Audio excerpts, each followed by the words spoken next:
சென்னையில் மதுபோதையில் சென்று போலீசாரிடம் சிக்கி டூ வீலரை பறிகொடுத்த இளைஞர் நடக்க முடியாமல் வேறொரு டூ வீலரை திருட முயன்று தர்மாடி வாங்கிய சம்பவம் அரங்கேறியுள்ளது. தண்டையார்பேட்டையைச் சேர்ந்த துணிக்கடை ஷோரூமில் பணிபுரியும் சுகுவானன் பணி முடிந்து இரவு திரும்பிய போது மது அருந்தி போலீசாரிடம் சிக்கிக் கொண்டார்.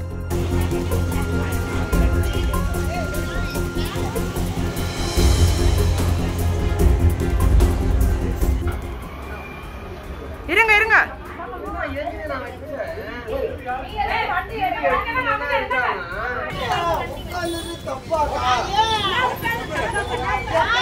எனக்கு என்னன்னே தெரியாதுக்கா, எனக்கு என்னன்னே விஷயம் தெரியாதுக்கா, எனக்கு என்ன விஷயமே தெரியாதுக்கா, என்ன எவ்வளவு கோத்து விட்டாக்கா.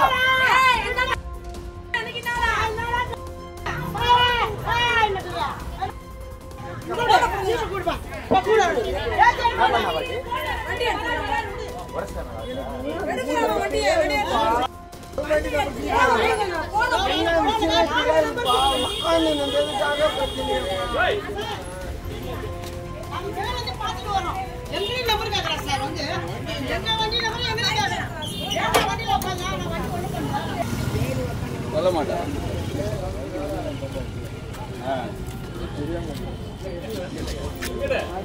அவன் வண்டி